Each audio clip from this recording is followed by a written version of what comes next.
Hai teman-teman, welcome back ke my channel, Caroline Patricia.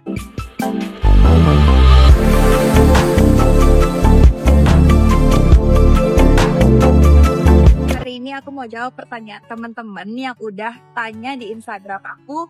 Kalau teman-teman belum tahu Instagram aku, langsung aja follow. Ini dia namanya. Teman-teman bisa langsung tanya apapun yang teman-teman pengen tanya. Kalau misalnya aku lagi butuh question and answer, karena aku nggak gitu jawab semua DM teman-teman kecuali yang bener-bener urgent. Jadi kalau misalnya aku lagi butuh question and answer, teman-teman langsung tanya aja di situ. Oke? Kita langsung aja masuk ke videonya. Aku mau jawab dari pertanyaan yang paling pertama dulu. Gimana bisa dapat kos-kosan di sini?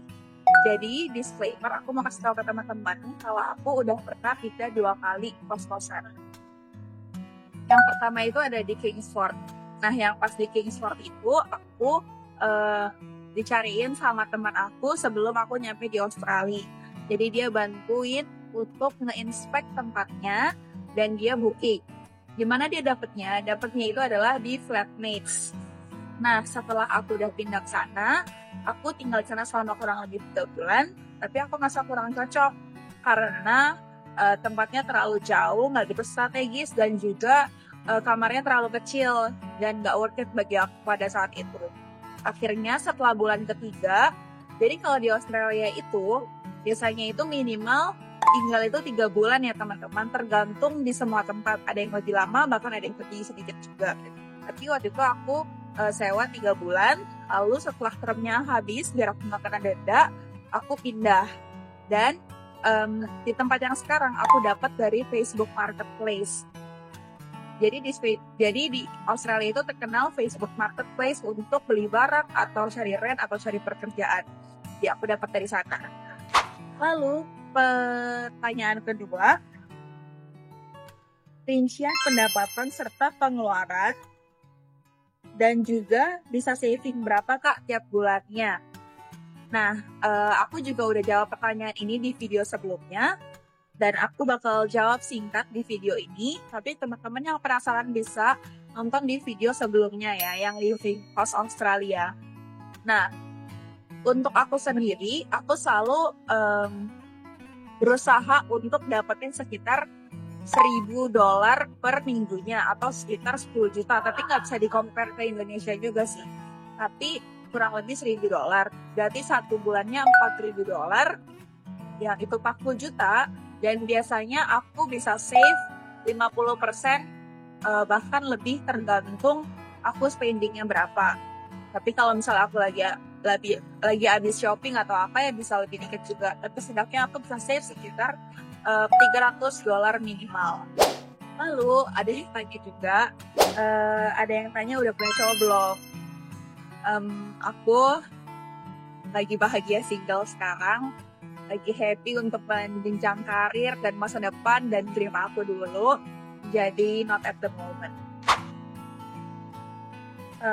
Lalu ada juga pertanyaan yang selanjutnya yang keempat, tutor ide buat percaya diri dalam mengambil keputusan dan tindakan.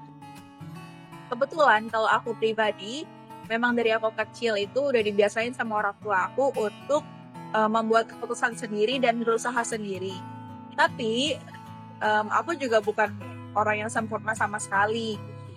Sampai aku di Australia, aku bisa bilang aku tuh masih inosen, aku masih kayak anak kecil. Bukan kayak anak kecil juga sih, maksudnya kayak aku belum bisa tahu apa yang benar dan enggak, dan kayak banyak hal yang aku belajar selama 1,5 tahun ini aku di Australia. Dari diri aku sendiri, dari gimana cara treat orang, gimana caranya tegas ke orang lain, dan ke diri aku sendiri, semuanya itu aku belajar sesuai dengan pengalaman. Jadi satu-satunya cara teman-teman untuk belajar ya kenali diri teman-teman sendiri. Itu adalah cara paling gampang, kerja lebih banyak, ketemu orang lebih banyak, lihat orang lebih banyak. Itu udah paling gampang dan yang paling benar. Lalu pertanyaan selanjutnya, pertanyaan yang kelima. Ada tips buat sendirian berangkat ke Australia dan pertama kali juga ke Australia? Tips yang paling pertama itu adalah teman-teman dapetin visanya dulu. Pastiin kalau visanya itu ada, terus teman-teman beli tiket dan datang. Siapin mental, siapin banyak informasi, gali informasi sebelum teman-teman berangkat. Kalau bisa ada orang yang teman-teman percaya di sini, yang udah kenal lah setidaknya, kalau bisa. Lalu nyampe ke sini, teman-teman, yang paling penting yang pertama itu sebenarnya tempat tinggal. Pastiin kalau bisa teman-teman mendapatkan tempat tinggal yang nyaman dulu, yang sesuai dengan teman-teman, budget teman-teman juga. Nah, seiring berjalannya waktu, itu nggak bakal easy, tapi teman-teman bakal belajar untuk gimana caranya cari kerja, gimana caranya menyesuaikan keadaan. Sebenarnya siapin mental aja sih, siapin mental, siapin budget juga supaya nggak sampai terburu-buru banget. Udah sih kayaknya lama-lama eventually bakal dapet jalannya sendiri kok. Lalu selanjutnya, susah gak sih Kak misalnya lulus SMA mau daftar kerja di Australia? Nah, sebenarnya susah nggak susah itu enggak juga, karena di sini nggak gitu lihat background kamu itu SMA atau apa. Tapi yang paling penting itu cara dapetin kamu visanya. Visa kamu itu apa? Karena kalau misalnya kamu nggak dapat visanya, nggak bisa kerja di sini. Kalau misalnya kamu lulusan SMA ya ke sini ambil sertifikat atau S1 gitu.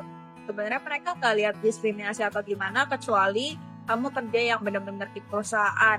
Mungkin iya ada backgroundnya dan lain-lain. Okay. It's okay. Finally, enjoy your time. I'm trying to do work. Disclaimer tadi ada yang lewat, lucu banget. Terus dari situ, pertanyaan yang selanjutnya lagi, Kak, pertama kali ke Aussie itu langsung rent atau hostel? Tadi aku udah jawab pertanyaannya, aku rent ya teman-teman. Aku nggak di hostel, tapi ada beberapa temanku juga yang dia ke hostel nginep.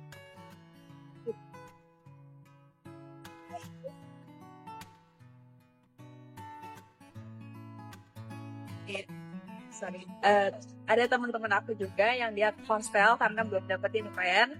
Tapi disclaimer, teman-teman harus ingat di hostel itu mahal ya teman-teman. Ada mereka yang ngepatok teman-teman seharinya itu bisa $100 atau $200. Jadi kalau bisa sebelum datang itu jangan terlalu picky, dapetin tempat tinggal. Nah, setidaknya kalian bisa tinggal through the time, kalian bisa cari tempat yang lain yang lebih cocok. Oke? Lalu selanjutnya, pertanyaan yang terakhir sebelum aku selesaiin video ini. Halo Kak, gimana sih caranya ke Australia dengan budget yang sedikit? Nah, ini adalah pertanyaan yang terakhir dan yang aku bilang, ke Australia itu memang mahal ya teman-teman. Bahkan sekarang peraturan untuk imigrasi pun semakin ketat. Jadi setidaknya di rekening kalian tuh atau orang tua kalian tuh sekitar ada 200 juta. Itu aku bukan mengada-ngada, tapi memang dapetin konsep sekarang lagi susah. Kecuali teman-teman WHV ya. Aku nggak tahu gimana info WHV karena aku bukan WHV juga.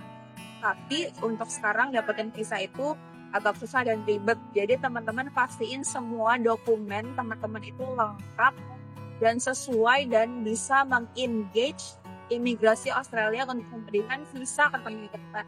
Karena sekarang mereka juga lagi sangat melimitasi untuk orang-orang yang datang ke sini cuma buat sekolah asal-asalan dan bekerja.